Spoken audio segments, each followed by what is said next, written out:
আদা কাঁচা লঙ্কার পেস্ট করে নিলাম। কড়াইতে সর্ষের তেলে মেথি কাঁচা লঙ্কা ফোড়ন দিলাম, পেস্ট ঢেলে দিলাম।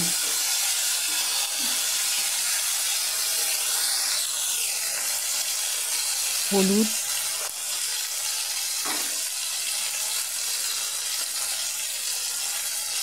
লবণ,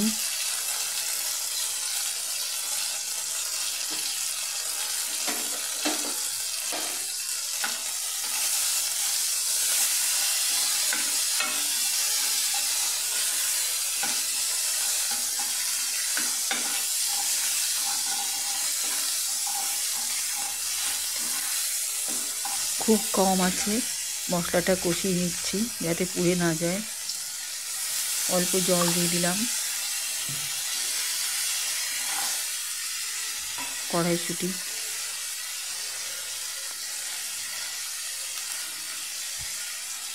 জিরের গুঁড়ো,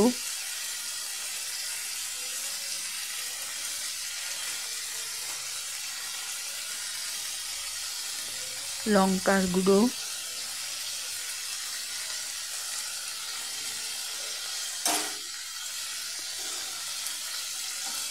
দিয়ে কষিয়ে নিচ্ছি।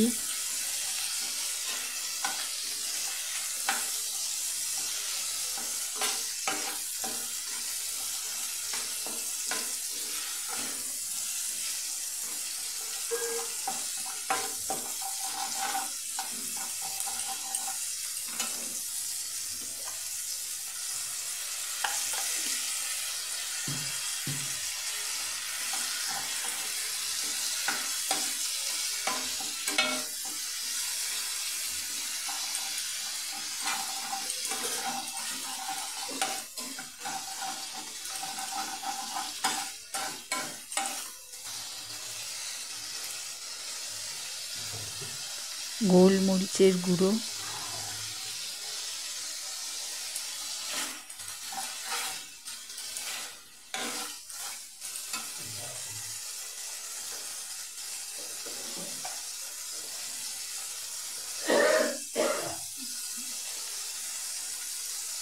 হিং,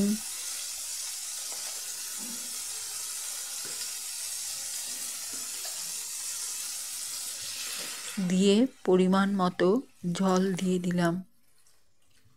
মশলার সঙ্গে জলটা কিছুক্ষণ ফুটতে থাকবে।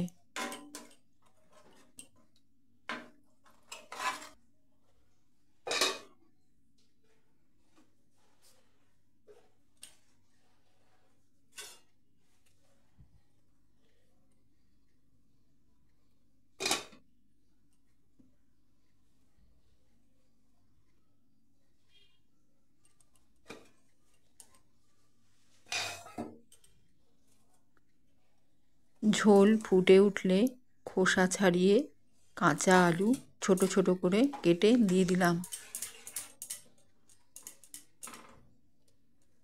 ঝোলের সাথে কাঁচা আলু একটু ফুটে উঠলে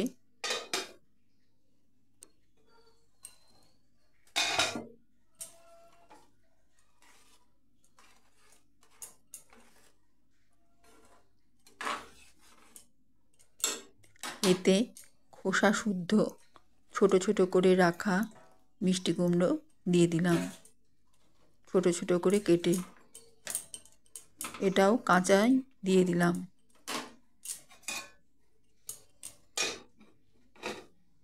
দুটো একসাথে মশলা ঝোলের সঙ্গে ফুটতে থাকবে।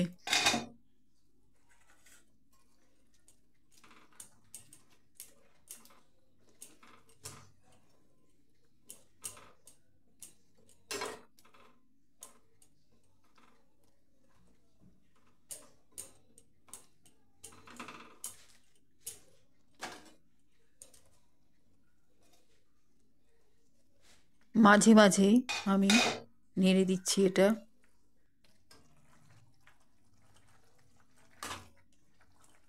দুটোই প্রায় সেদ্ধ হয়ে এসছে। ঝোল আস্তে আস্তে ঘন হতে শুরু করেছে।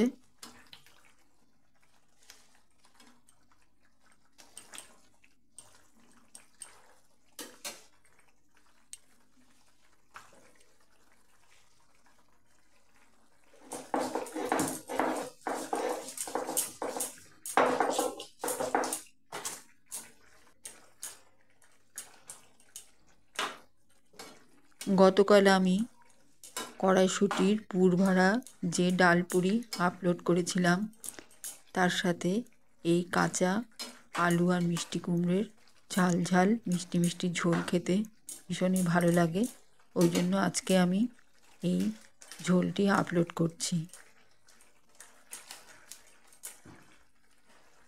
এটি আমি ভাজিনি, এমনি মশলার ঝোলেই আলু কুমড়ো সেদ্ধ করে নিচ্ছি, কারণ তেলে ভাজার সঙ্গে সাঁতলে রান্না করলে তেলে ভাজার এমনি তেল খাওয়া অনেকটা হয়ে যায়।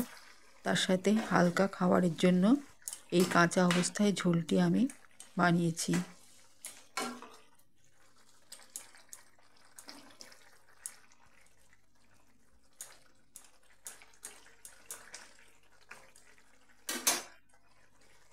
ঝোল মোটামুটি ঘন হয়ে আসছে। এবার আমি আমার গাছের টবে তৈরি ধনেপাতা, তাজা ধনেপাতা দিয়ে দিলাম।